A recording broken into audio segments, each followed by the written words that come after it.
승리의 조건. 남이 하기 어려운 것들을 해야지 우리가 수주 경쟁에서 이길 수 있을 걸로 보여요. 두 번의 실패 후 새로운 기회의 땅 인도네시아. 개시가 제일 중요합니다. 개시가 돼야지 앞으로 이게 장사가 되냐 안 되냐 가늠이 되니까. 그러나 한 발 앞선 경쟁자들. 중국이 끼면서 아주 힘들어졌습니다. 무이자 장기 할부로 팍팍 던지고 있는 그런. 상식의 틀을 깨는 그야말로 무한 경쟁. 이분은 이제 임무가 디스카운트를 해야 되는 거잖아요. 저는 그거를 지켜야 되고 서로가 창과 방패인 이제 모순적인 관계예요. 해결책 지피지기. 우리나라가 미국, 영국, 프랑스 등에 이어서 6번째 초음속 항공기를 수출하는 국가가 됐습니다. 황매의 역사 T-50 인도네시아 수출 이야기.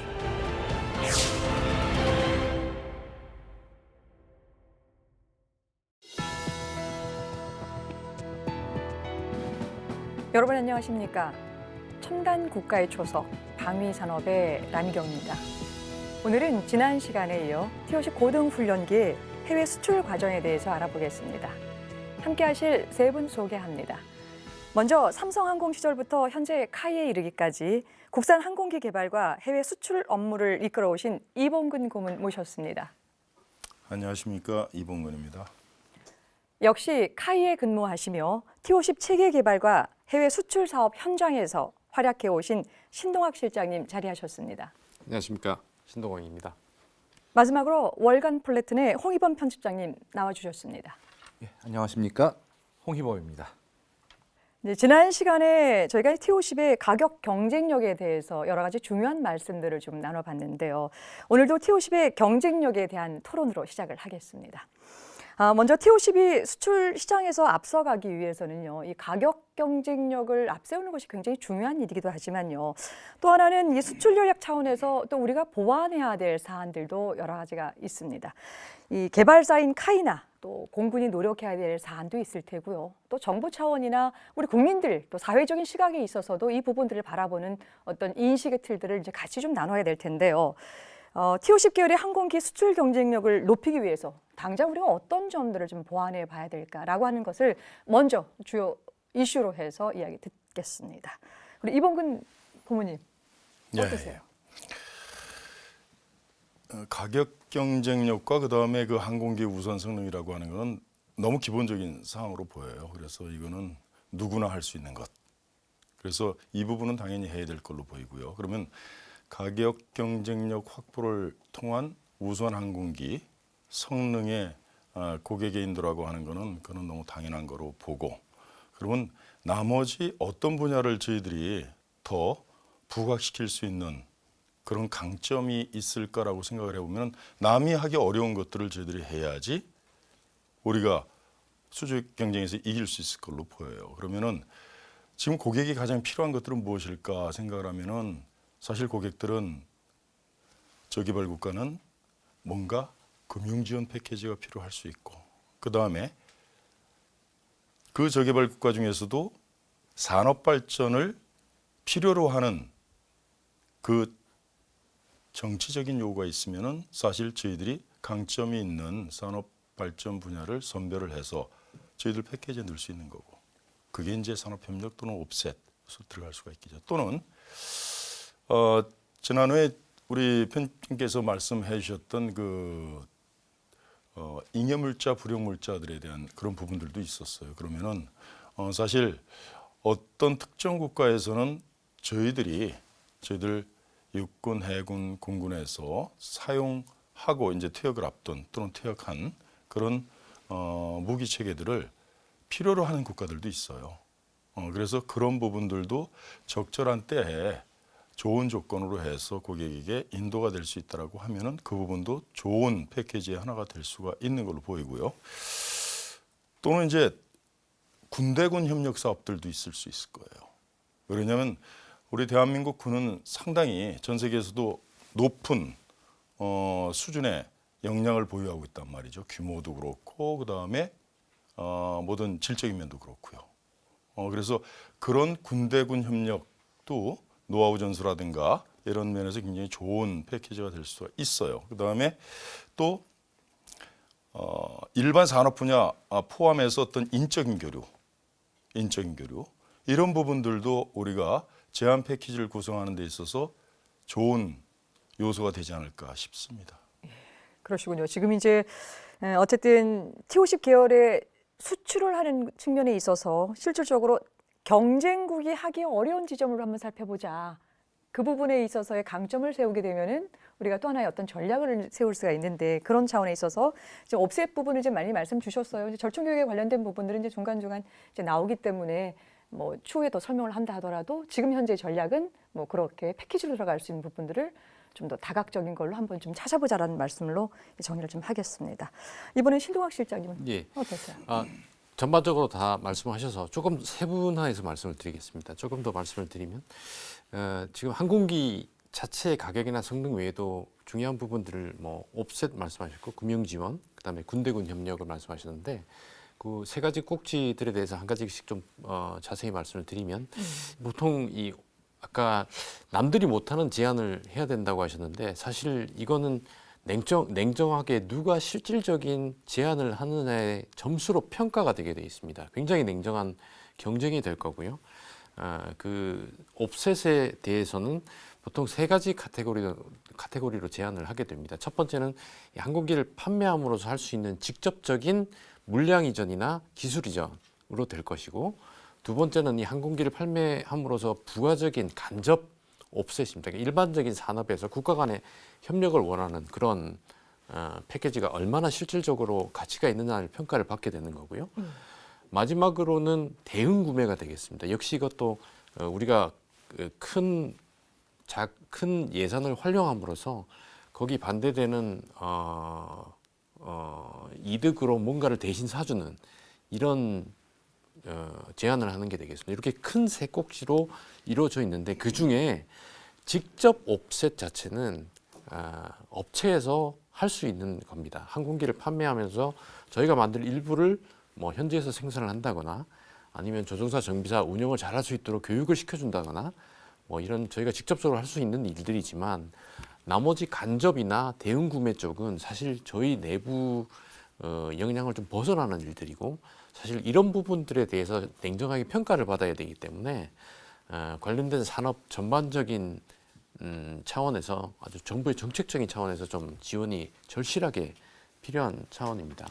금융 지원을 말씀을 드리면 금융 지원도 사실은 이게 돈을 받을 수 있는 나라에 빌려주고 항공기를 사게끔 하는 게 가장 보편적인 방법입니다.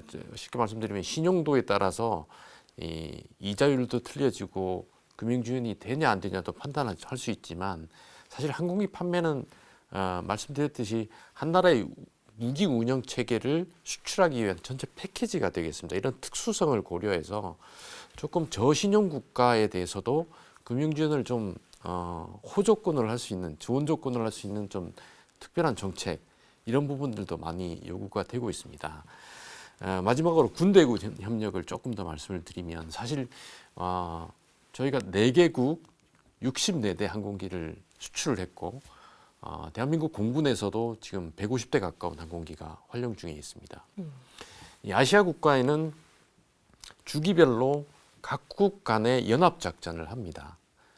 그 연합 작전을 할 때 아까 FA-50의 경공격기 성능을 가지고 각국의 연합 작전을 할 수 있는 군대군 협력에 실질적으로 정말 FA-50으로 어떤 임무를 할 수 있고 군대군 어떤 협력을 할 수 있는지 이런 부분에 대해서 군이 좀 그런 프로젝트를 좀 가지고 협력을 하게 된다면 아시아에 지금 사지하는 국가들도 이 FA-50의 그런 연합 작전의 효과나 캠페인을 보고 굉장히 좀 호감을 느끼고 저희 마케팅하는 것도 굉장히 좀 도움이 많이 되는 그런 부분이 아닐까 그렇게 생각합니다. 그래서 그렇게 좀 자세한 설명을 드렸습니다.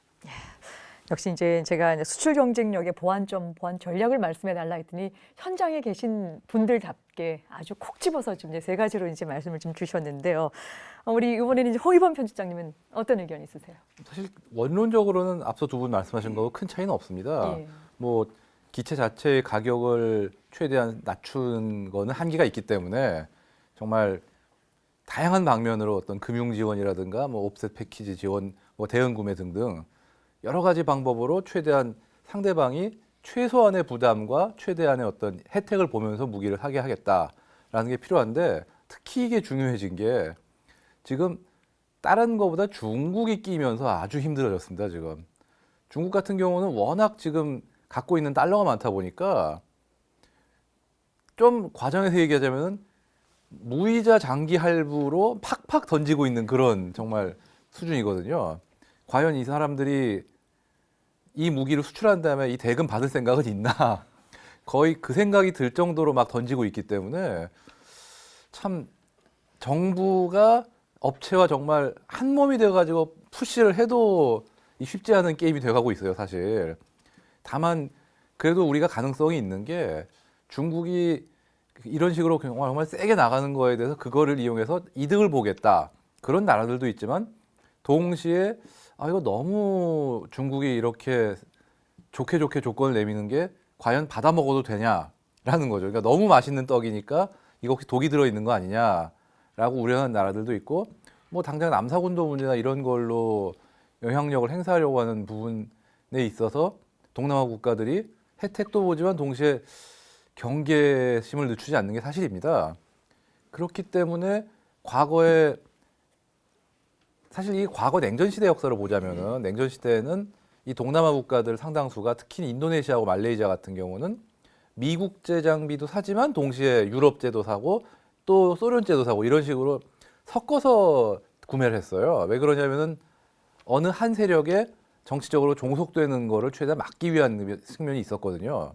뭐 물론 그러면서 최대한 상대에게 좋은 조건을 받으려는 것도 있고 그런 면에서 보면은 우리도 어떤 그런 동남아 국가들의 특성을 잘 자극을 해서 중국하고 최대한 경쟁을 하면서 동시에 우리는 중국이 아니다라는 점을 강조하면서 들어가면은 가능성이 앞으로도 있지 않을까 생각을 합니다. 예, 참 그 지점에 대해서도 이제 우리가 그 동북아, 동아시아 어떤 국제 질서를 한번 이렇게 살펴보면서 지금 중국의 부상과 더불어서 지금 동아시아 여러 국가들 우리가 수출을 하려고 하는 국가들이 우리 그 아시아 쪽에 많다라고 한다면 그런 세부적인 전략들도 아주 잘 짜야지만이 이 부분들도 그 보완해 나갈 것 같습니다. 지금 이제 T50 수출 경쟁에 관련된 이야기를 조금 나누고 있는데요. 우리가 이제 첨단 기술이 집약되는 분야일수록 이른바 시장의 트렌드라고 하는 것이 굉장히 많이 이제 작용을 하게 되는데 시대마다 이제 소비자들이 선호하는 품질이나 또 기능적인 부분들이 이제 달라지고 바로 그런 부분들을 우리가 이 트렌드를 집중을 해봐야 되는데요. 뭐 예를 들어 최근 이제 스마트폰 시장에서 가격이 조금 비싸긴 하지만 이 5G를 그런 효율적으로 또 활용하거나 아니면은 뭐 이 폴더폰 같은 부분들을 이제 갖게 되는 것들 이런 이제 트렌드 높은 제품들이 이제 있게 되는데. 당연히 이제 제가 생각하기에는 방위 산업 시장 내에 있어서도 특히 이제 우리가 수출을 하려고 하는 그 부분에 있어서도 그때마다 이제 작용되는 트렌드가 있을 것 같습니다. 자, 그렇다면 최근에 고등훈련기나 이 다목적 전투기 시장의 트렌드 어떤 것인지 좀 궁금한데요. 보게 되면은 이 경쟁 기종보다 이제 앞서기 위해서 우리가 이 T50 계열의 고등훈련기가 됐든 또 이 다목적 전투기가 됐든 간에 이런 부분을 좀 갖춰야 될 것 같은데 어떤 노력이 좀 필요할까요? 우리 홍 편집장께서 말씀을 좀 주시죠. 일단 고등훈련기 시장의 트렌드라는 게 쉽게 딱 잡기가 힘든 부분이 있습니다. 일단 나라마다 또 요구하는 그 기종의 특성들이 많이 다르고 특히나 또 나라마다 도입하는 전투기들이 다 조금씩 다르다 보니까 이걸 한마디로 딱 정의하기 힘든데 일단 선진국 시장하고 중진국, 후진국이 다 조금씩 달라요. 일단 선진국으로만 한정하자면은 선진국들은 전투기가 많다 보니까 다목적 훈련기라는 측면에 좀 소홀한 면이 있어요. 미국만 해도 최근에 채택한 기종이 상대적으로 가격을 더 중시해서 샀고 그다음에 이스라엘이나 폴란드, 뭐 싱가포르 같은 나라들도 일단 전투기로서의 그 측면은 거의 무시를 하고 기종을 구매했기 때문에 그런 국가들에서는 T-50의 경쟁력이 조금 아쉬운 면이 있어요. 근데 결국은 또 다른 나라들로 가면 얘기가 달라지죠. 뭐 저번에도 말씀드렸던 이미 현재 고객이 돼 있는 뭐 필리핀이라든가 태국, 이라크 이런 나라들 같은 경우는 공격기로서의 성능이 기존의 고등훈련기를 개조한 것들보다는 더 좋기를 바라고 있고 심지어 어느 정도는 전투기로 쓰는 거를 원하고 있고 결국은 그런 면에서 보면은 이게 고등훈련기로 쓸 수 있는 경전투기로서의 측면을 조금 더 개량을 시켜야지 되지 않을까라는 생각도 있고요. 또 고등훈련기로서의 측면도 사실 요즘은 IT 기술하고 네트워크 기술이 발달했기 때문에 어떤 기체 내에서의 시뮬레이션 기능이라든가 뭐 어떤 훈련 데이터를 실시간으로 공유하는 그런 기능에 대해서도 고객들이 요구를 많이 하고 있습니다. 이거는 선진국에서 시작이 된 트렌드지만 빠르게 지금 중후진국들도 요구를 하기 시작할 것 같고 그런 면에서 보면은 그런 기능들도 이제 앞으로 보강을 해야 되지 않을까 싶습니다. 잘 들었습니다. 이번에 이봉근 국민님께서. 예, 그 고등훈련기와 다목적 전투기 시장의 어떤 트렌드라고 이렇게 딱 집어가지고 그 카테고리별로 어떤 트렌드를 설명하는 좀 쉽지 않을 거예요. 운영하는 국가별로 그 운영 작전 개념이 다르기 때문에 사실 그거는 좀 쉽지 않은 정의가 될 것 같고 일반적으로 보면은 저는 이렇게 보고 싶어요. 항공기의 트렌드 변화는 아마 안전을 중시하고 효율을 중시하고 그다음에 저비용을 추구할 것이다. 라는 측면으로 저는 세 가지 그 키워드를 좀 던지고 싶고 T-50의 경우를 보더라도 T-50이 1997년도에 체개발을 착수하고 나서 지금 벌써 23년이라는 세월이 흘렀죠. 그리고 1호기가 실전에 배치된 게 2005년 12월이에요. 그러면 이 또한 벌써 15년이 흘렀습니다. 그러면은 메이저한 어떤 그 성능 개량의 어떤 필요성도 이제 부각이 돼야 될 때가 아닌가 싶어요. 그러면 어떤 방향으로 메이저한 성능 개량이 돼야 될 것이냐라는 것도 저희들이 앞으로 트렌드를 생각하면서 저희들이 어떤 성능 개량 방향을 설정하는 데 도움이 되지 않을까 싶어요. 그러면은 요즘 같은 세상은 굉장히 기술의 발전이 거의 변혁 수준이고 진보가 굉장히 빠르죠. 상당히 빠릅니다. 사실 나이가 들어가면서 점점 그 기술의 발전에 대해서 저희들이 따라가기가 어려운 그런 상황이죠. 스마트 기기는 저희들이 너무 이제 익숙해가지고 저희들이 지금은 항공기를 납품을 하면서 여러 가지 부가적인 장비들도 고객한테 납품하는데 예전에는 유저 매뉴얼이 다 있었어요. 지금 없습니다. 지금 없어요. 요즘 스마트폰 사면은 매뉴얼 없잖아요. 아주 간단하잖아요.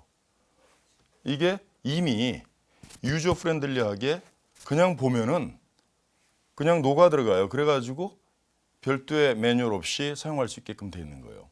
이게 우리한테 닥쳐온 우리를 감싸고 있는 주변 환경이라고 볼 수가 있어요. 또 알파고 인공지능이 우리한테 얼마나 큰 충격을 줬습니까? 이 인공지능의 기술도 지금 우리를 크게 소용돌이 속에 지금 넣고 있단 말이죠.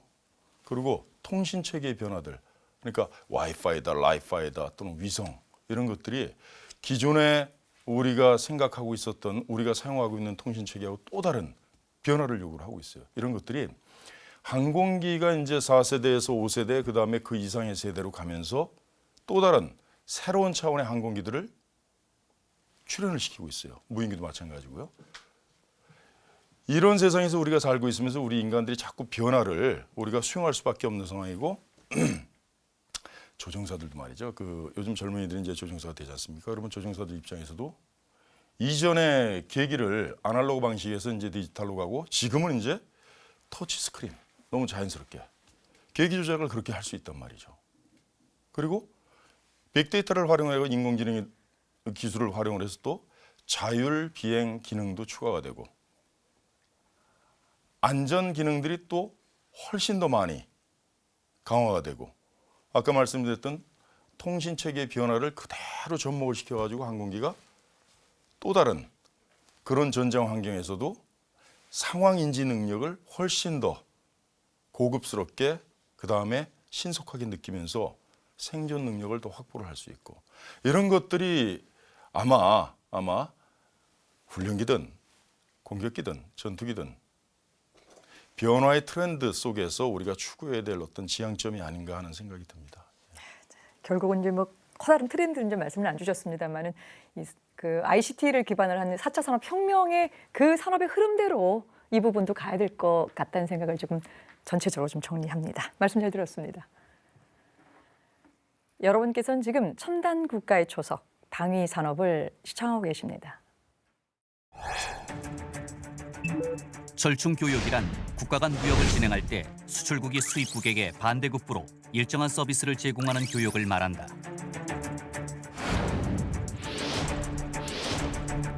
절충 교역은 직접 절충 교역과 간접 절충 교역으로 구분된다.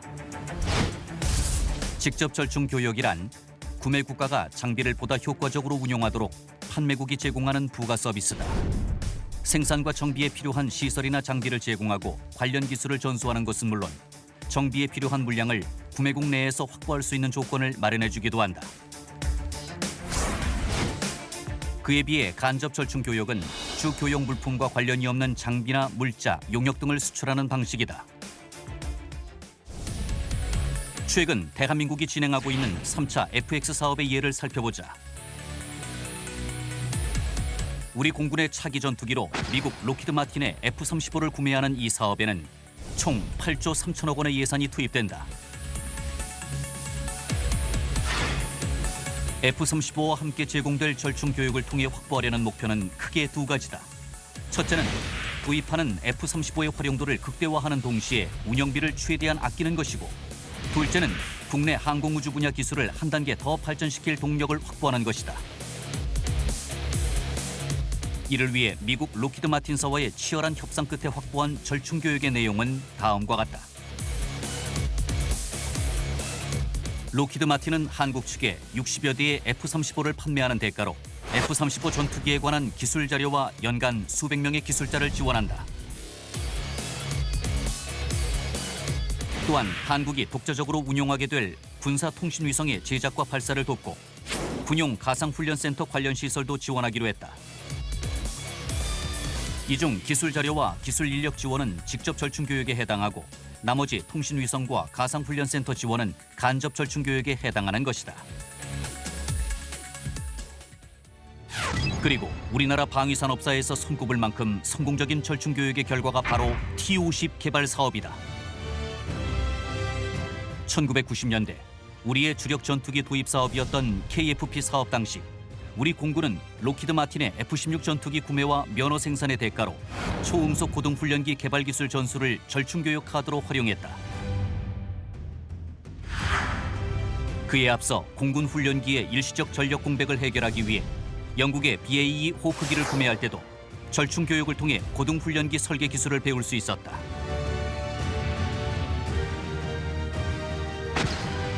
개발이 끝난 후에도 절충교육은 계속됐다.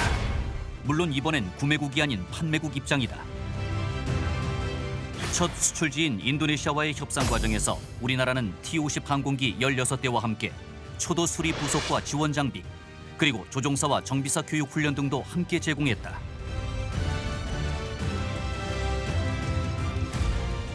이처럼 방산 무기 수출 과정에서 절충 교육은 이제 선택이 아닌 필수 조건이며 기술 선진국과 후발국 사이에 가장 합리적이고 보편적인 기술 이전 과정이기도 하다. 네, 첨단 국가의 초석 방위산업.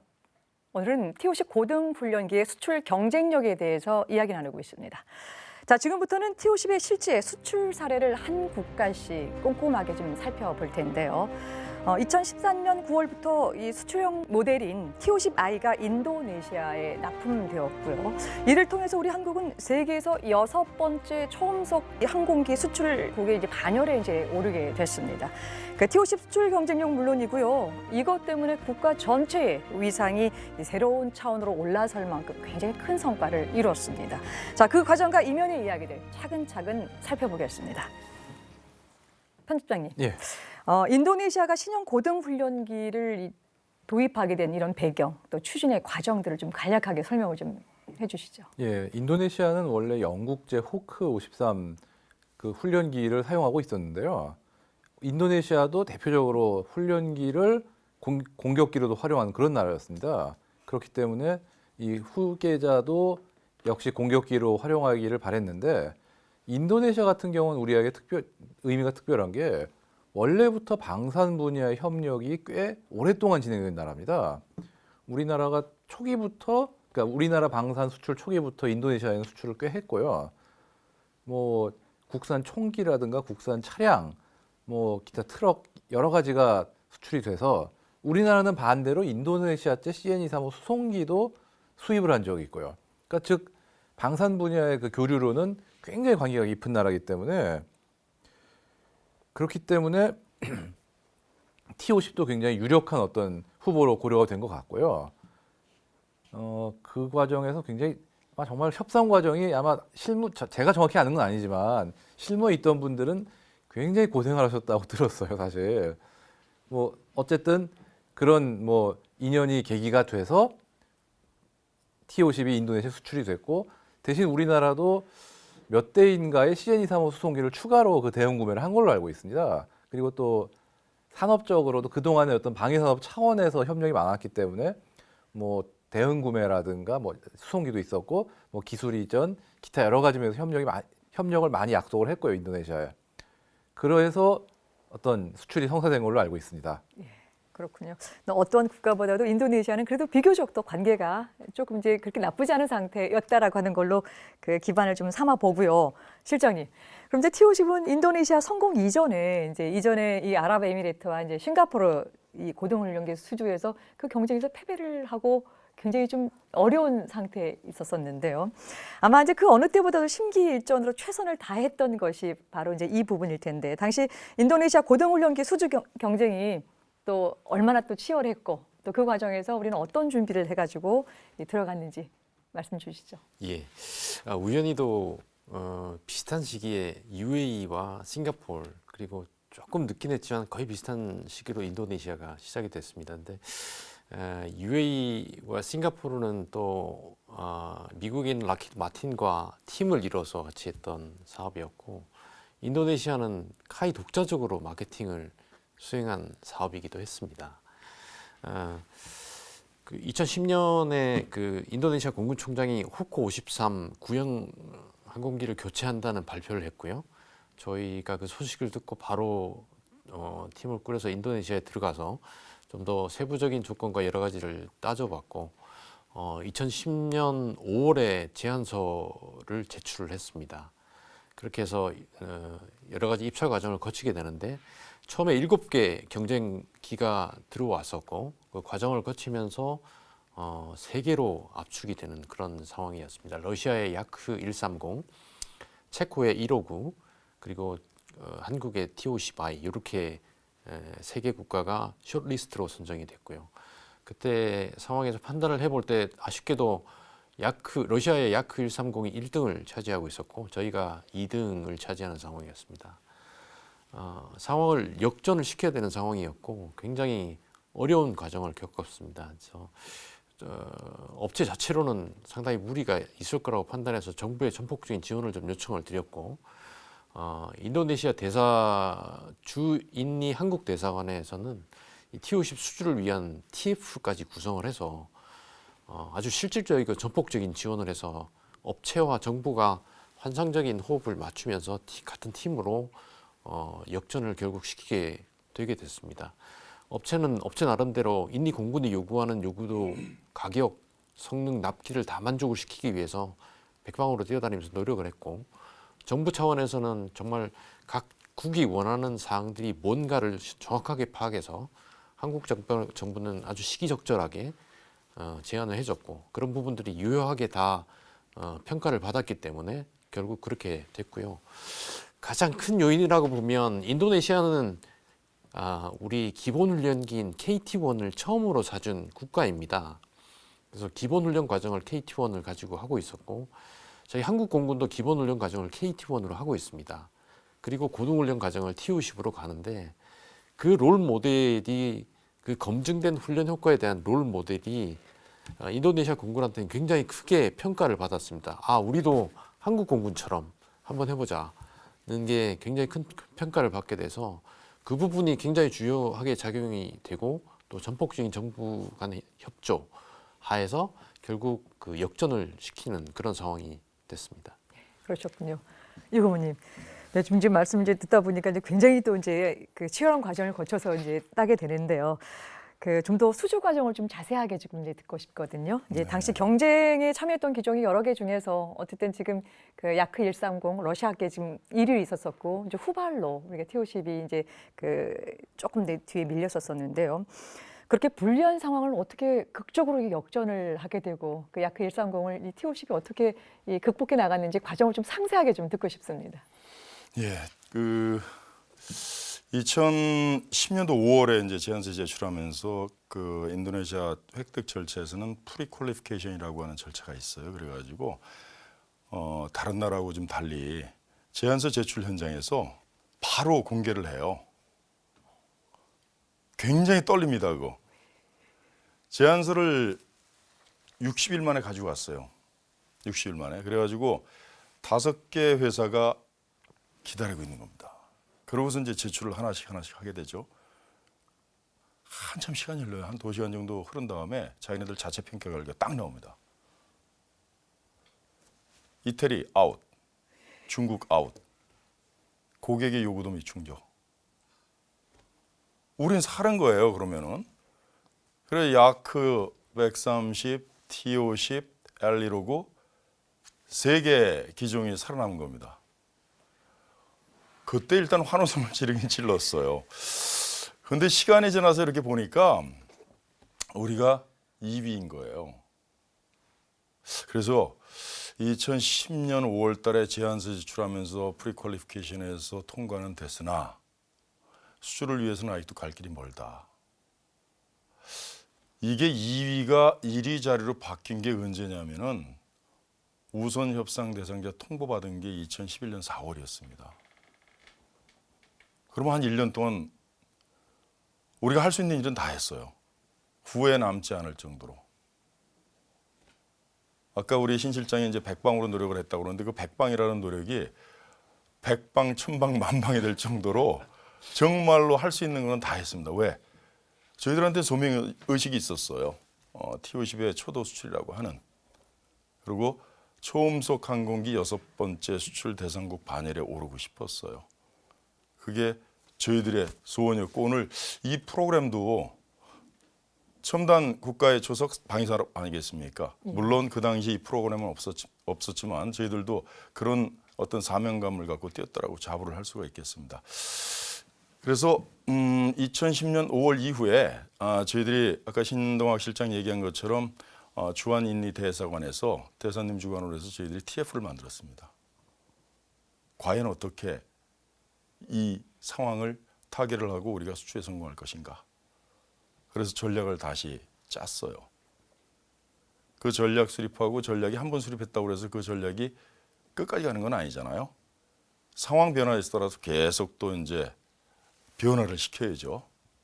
근데 결론적으로 짧게 말씀드리면 저희들 고객 입장에서는 고객의 정해진 예산, 그다음에 고객의 요구도, 그다음에 납기 요구가 또 굉장히 터프했습니다. 그래서 이 3가지를 맞출 수 있는 회사 입장에서, 기업체 입장에서의 정말로 영리한, 그러면서 매력적인 제한 패키지를 준비를 했어요. 근데 이것만 가지고 또 부족하잖아요. 그래서 저희들 정부 그다음에 우리 공군 같이 협력을 또 했습니다. 같이 협력을 해서 우리가 전통적인 우호 협력 관계인 인도네시아와 보다 나은 미래 발전을 위해서 어떤 패키지를 더 제공할 수 있을까 하는 고민들을 많이 했었습니다. 아까 우리 홍 편집장님 말씀하신 것처럼 인도네시아는 전통적으로 우리 그 방산 물품들을 많이 또 구매를 해줬어요. 그리고 군사력이 대국이에요. 그러다 보니까 양국 간의 그 협력 관계 굉장히 좋았습니다. 그런 과정 속에서 우리 정부, 그 다음에 대한민국 군, 그리고 카이 3자가 혼연일체가 돼서 드림팀을 구성을 해서 첫 번째 T-50 수출 영예를 달성할 수 있는 그런 과정을 겪었고 그 결과 2011년 4월 달에 영예로운 우선 협상 대상자 서신을 받게 됐습니다. 그러셨군요.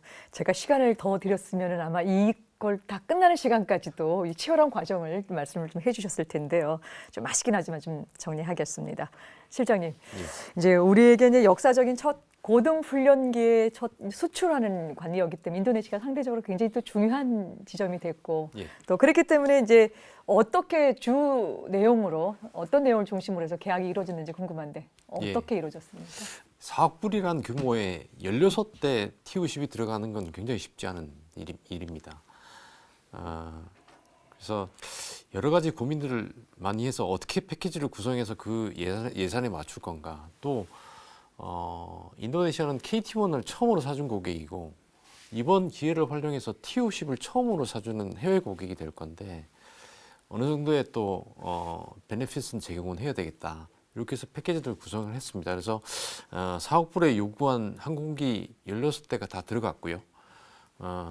조종사 훈련, 정비사 훈련 다 포함이 됐고 현지 저희 인원들이 나가서 기술 지원하는 내용들도 포함이 되고 수리가 생겼을 때 교체할 수 있는 수리 부속, 그다음에 그 수리를 하기 위한 지상 지원 장비, 그다음에 항공기를 운영하기 위한 교범, 그리고 아주 간단한 훈련 장비 이렇게 구성해서 납품을 했습니다. 근데 예산의 제한 때문에 아주 풀 패키지로 제한을 못했고요. 항공기 같은 차원에서는 레이더가 다 빠졌습니다. 그리고 기총도 일부만 들어갔고요. 그런 식으로 좀 항공기 사양들을 많이 조정을 했고 특히 가격이 좀 많이 나가고 예민한 문제가 있는 비화 장비들도 좀 많이 선별적으로 구성을 해서 최적의 패키지를 좀 만들어서 제안을 했고 특히 고가의 수리 부속들도 상당히 그 예산 범위 내에 들어가기 힘들었기 때문에 저희가 아주 최소화된 가장 효율적인 패키지로 수리 부속들을 구성을 해서 납품을 하게 됐습니다. 납품 이후에 이제 안정적인 그 운영 때문에 역시 이제 수리 부족이나 이런 부분들이 많았는데 그거는 항공기 계약이 체결이 된 이후에 후속 지원 계약을 별도로 연도별로 계속 추진을 하면서 항공기가 안정적으로 운영될 수 있도록 최적의 솔루션들을 그 해 매해 제안을 했고 그렇게 별도 계약으로 항공기가 운영될 수 있도록 솔루션을 제공을 했고요. 항공기 사양 측면에서도 좀 많이 부족한 부분을 납품한 항공기임을 알기 때문에 2018년 11월 달에 별도 계약을 통해서 그 TO10에 지금 못 들어갔던 레이더를 별도 예산을 통해서 레이더 추가 장착하는 사업을 했습니다. 앞으로도 항공기에 추가로 그 가상훈련 시스템이나 또 전술훈련 데이터 링크나 이런 인리 공군이 TO10의 공격 기능이나 훈련 기능에서 더 요구하는 부분들을 사업화해서 후속 사업화를 계속 추진을 함으로써 처음에 초도 고객으로서 좀 제한적으로 들어가게 됐던 항공기 사양들을 꾸준히 보완해 나갈 수 있도록 그렇게 진행하겠습니다.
인도네시아의 수출 모델의 이름이 이제 T50I입니다.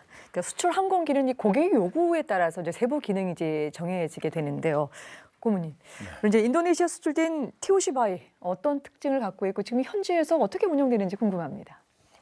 TO10I는 사실 I라고 하는 명칭이 이제 이니셜로 이제 인도네시아를 지칭을 하고 이거는 인도네시아 고객이 요구한 명칭입니다. 그래서 T-50I는 전 세계에서 유일하게 인도네시아 공군용이라고 보시면 됩니다. 그리고 모든 기술 문서라든가 공식 문서에 T-50I로 들어가 있고요. T-50I는 사실 저희들이 그 제안 패키지를 구성을 하고 저희들이 제안을 할 때부터 상당히 고민을 많이 해서 저는 이런 인도네시아의 어떤 사업부에 열렸을 때 이런 소유를 굉장히 좋아해요. 이유인즉슨 아까 신동환 실장이 얘기한 것처럼 4억 불 예산을 가지고 열렸을 때 항공기를 어떻게 맞출까 하는 이런 고민을 하면은 사실 우리가 가지고 있는 생각 가지고는 못 맞춥니다. 저희들이 고객의 요구사항 4억 불과 열렸을 때를 받았을 때는 처음에 당황스러웠죠. 그런데 시간이 지나면서는 우리한테는 이게 또 다른 기회다라는 생각이 들었어요. 그래서 제가 저희 팀 원들하고 같이 이제 전략을 논의하면서 하나의 뭐라 그럴까, 저희들이 모토라고 그럴까 이런 걸로 가져갔던 거는 항상 고객의 요구를 가지고서 우리가 항상 다르게 바라보고 다르게 생각하고 다르게 접근을 해보자. 그래서 인도네시아 4억 불 열렸을 때는 각 항공기마다 항공기의 성능, 사양이 다 다릅니다. 이게 나올 수 있었던 게 뭐냐면은 우리는 인도네시아 공군의 작전 운용 요구도를 면밀히 살펴봤어요. 이게 무엇을 교체하는 사업이지? 호크. 몇 년 됐지? 몇 년. 그 다음에 어떤 운용 조건들을 가지고 있지? 이런 운영 조건. 그러면은 굳이 16대가 동일한 사양으로 들어갈 필요는 없겠구나. 그런 결론에 이르렀어요. 그러면 어떤 사양을 집어넣는 게 좋을까라는 측면에서 인도네시아 공군하고 저희들이 스터디를 했어요. 그래서 인도네시아 공군에서 기본적으로 요구되는 그 사양과 그다음에 부가적으로 요구되는 사양, 근데 부가적으로 요구되는 사양이 몇 대 정도 이런 것들을 저희들이 피드백을 받았어요. 그리고 조합하기 시작했습니다. 그렇게 해서 4억 불 16대 맞출 수 있겠구나라는 결론에 도달했어요. 굉장히 유효했죠. 고객도 만족하고 우리도 좋은 패키지를 꾸밀 수 있었고 여기서 부가적으로 우리한테 또 하나의 또 좋은 조건이 뭐냐면은 좀 아까 신동환 실장이 얘기한 것처럼 그 이후에 레이더 장착 사업을 통해서 레이더도 추가 판매할 수 있었고 또 기총을 또 추가 판매할 수도 있었고 수리부속을 또 추가 판매할 수 있었고 이런 향후에 일어날 수 있는 후속 사업의 여지까지도 보장하는 사업이 됐다. 이런 측면에서 T-50I는 우리가 제한 패키지도 고객의 입맛에 딱 맞는 그런 패키지를 만들면서 후속 사업까지도 창출할 수 있는 여력을 가진 그런 특징을 갖고 있는 사업이었고요. 그다음에 운용은 사실 16대를 그 인도네시아 공군이 발주를 하면서 8대는 훈련 기용으로, 그다음에 8대는 에어 데몬스트레이션, 그러니까 우리나라의 블랙 이글 팀 같은 그런 팀을 구성을 해서 주피터 팀이라고 그래가지고 운영을 하기를 희망을 했어요. 그래서 이 요구는 좀 나중에 나와가지고 저희들이 좀 부가적인 엔지니어링 에포트와 그다음에 그 돈도 들어가고 좀 비용도 좀 들어간 요소가 있는데 이게 블랙 이글도 에어 데몬스트레이션을 하다 보면은 여러 가지 환상적인 그 기동을 위해서 스모크 제너레이터든가 아니면 이제 각종 기기들이 특별 기기들이 붙어요 항공기에. 이제 그런 부분들도 저희들이 장착을 해서 납품을 했습니다. 될 때는 그렇게 해서 두 가지 용도로 쓰이고 있고, 근데 불행하게도 이제 그 중에 한 대가 사실 추락을 했어요. 그래서 16대 구매분 중에 지금 전체 15대가 운영이 되고 있습니다. 그러셨군요. 남과 다르게 접근하자라고 하는 그 전략이 곳곳에 지금 이제 이게 적용을 하게 되는데 여튼 말씀 잘 들었습니다. 이제 듣고 싶은 이야기는 맞지만요. 저희가 약속된 시간이 다 돼서 이제 마무리하겠습니다. 이제 우리에게 여러 가지의 그 유무형의 이익을 가져다주는 T-50 계열의 인도네시아 수출. 과연 이 수출의 첫 번째 어떤 성과 혹은 의미를 한번 좀 짚어봤으면 하는데요. 우리 홍희범 편집장님께서 시작을 해주시죠. 예. 사실 모든 상품들이 마찬가지지만 게시가 제일 중요합니다. 사실 게시가 돼야지 뭐 정말 그 앞으로 이게 장사가 되냐 안 되냐 가늠이 되니까. 근데 방산도 똑같아요. 방산 수출을 할 때 개시가 안 되면 정말 속 탑니다. 그리고 특히나 이게 미국이나 러시아 뭐 이런 나라들은 일단 그 자기 나라 자국에서 운용된다는 그 자체가 이미 일종의 검증 과정으로 사람들이 보기 때문에 수출 시장에서도 크게 걱정들을 안 해요. 그런데 우리나라는 물론 우리나라 공군에서 운용된다는 게 나름 그 제3세계 국가들에서는 검증이라고 할 수는 있지만 그래도 역시 선진국들이 운용하는 거에 비해서는 좀 불리한 건 사실이고요.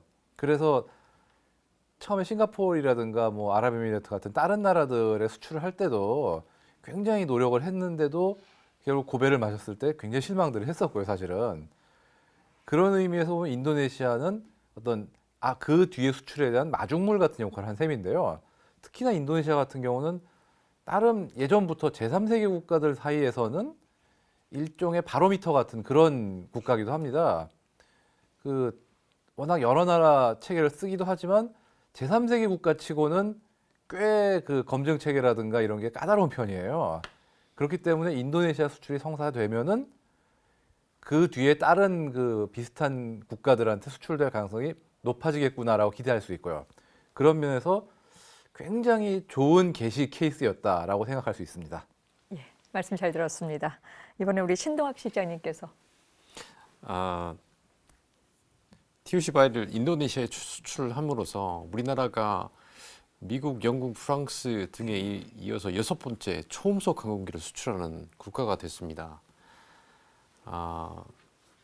개시라는 말씀을 하셨는데 저는 사실은 조금 다르게 보면 사실은 이 개시가 이 물건을 개발하고 제작한 입장에서 보면 물론 지난 편에 이제 TOC를 개발했던 사람들의 비화들이나 뭐 이야기들이 상당히 많았겠습니다. 그런 일련의 과정의 마무리 과정이라고 보시면 되겠습니다. 그러니까 이때까지는 이 제품을 어떻게 만들어서 어떻게 운용을 할 것인가에 대한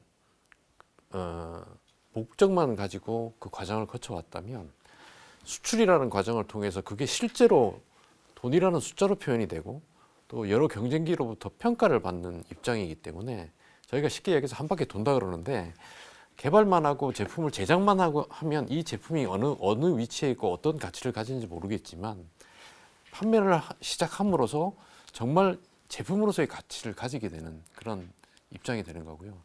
저희가 군수 사업을 합니다만은 저희도 기업이기 때문에 이윤을 추구해야 되는 집단입니다. 그래서 이 모델로 어떻게 이윤을 창출하고 어떻게 추가 수주를 해나갈 수 있을까라는 그 방향을 정하는 굉장히 중요한 기회라고 생각합니다. KT1이 인도네시아가 처음 개시 국가가 돼줘서 이후 터키, 페루로 이어지는 추가 물량이 있었고요.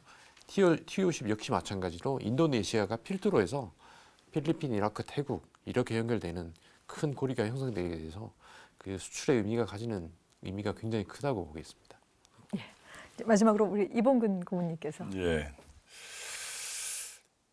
이 TO10 그 첫 수출을 하고 나서 언론의 많은 보도 내용에 일관된 메시지가 뭐냐면은 항공기 한 대 수출이 중형 승용차 1000대분, 그 다음에 여러 가지 유무형의 효과, 그 중에서도 고용 창출 효과, 뭐 이런 것들이 굉장히 높아졌다, 이런 보도 내용이 주류를 이뤘어요. 근데 저는 이제 개인적으로 이런 생각을 했어요. 1950년대 우리 한국 전쟁 이후에 참 거의 폐허나 다름없는 상황 아니었습니까? 그 이후에 경제 발전을 통해서 또는 산업 발전을 통해서 기술 또 발전을 통해서 우리가 상당히 큰 성과를 이뤄냈고 국가적으로도 이제 부강해졌지만은 제품군으로 보면 또 자동차라든가 선박이라든가 또는 가전 부문 이런 부분들이 전 세계에서 이제 1위 자리를 차지하게 되는 그런 성취를 이루게 돼요. 그러면 이제 항공기 측면에서도 아까 항공우주산업은 모든 산업의 이제 총화라고 제가 말씀을 드렸었는데 이런 기술적인 총화, 그다음에 인티그레이션이 돼 있는 이런 분야에서 세계 6번째로 초음속 항공기를 수출했다라고 하면은 그 위상 또한 국격 또한 굉장히 제고가 됐다라고 이렇게 볼 수가 있습니다. 사실 항공 선진국은 유럽이나 미국 외에도 러시아 외에도 대만이라든가 또는 인도네시아라든가 또는 터키도 항공 선진국이었어요. 우리보다 먼저 항공기를 완제기를 개발해서 비행도 하고 하지만 수출에는 성공하지 못했던 그런 나라들입니다. 근데 우리가 우리의 역량을 결집을 시켜서 이와 같은 항공기 개발과 그 다음에 수출을 성공했다라고 하는 거는 굉장히 큰 의미가 있고 또 국가적으로도 또 국민들도 굉장히 자부심을 가져도 될 그런 상황이라고 보고 특히 이제 미국의 락히드 마틴은 저희하고는 굉장히 오랫동안 사업을 해온 그런 미국의 방산 군수업체입니다. 한 30여 년 같이 일을 해오고 있는데 TOC 개발 과정에서도 같이 일을 했죠. 그래서 락히드 마틴으로부터 제가 믿을 수 없어라는 저 이제 지인으로부터 믿을 수 없어라는 얘기를 2번 들었어요. 한 번은 개발 이후에 2002년도에 T-50이 초도 비행을 했을 때 일정 딜레이 없이 사고 없이 어떻게 이럴 수가 있어? 믿을 수 없어. 이런 얘기를 한 번 들었고 인도네시아에 첫 수출을 했을 때 T-50이 어떻게 인도네시아 수출을 믿을 수 없어. 이런 얘기를 제 락히드 마틴에 있는 지인으로부터 들었던 기억이 나네요. 오늘 세 분 말씀 고맙습니다. T-50을 인도네시아에 수출하며 한국은 세계에서 6번째로 초음속기 수출 국가로 성공합니다. 무척 자랑스러운 쾌거이기도 하지만요. 동시에 우리가 항공 강대국들이 버티고 있는 진짜 이 경쟁 무대에 입성했다는 뜻이기도 합니다. 과연 T-50은 그 치열한 전장에서 또 다른 성과를 올릴 수 있을까요? 그 이야기는 다음 시간에 이어가겠습니다. 끝까지 함께해 주신 여러분 고맙습니다.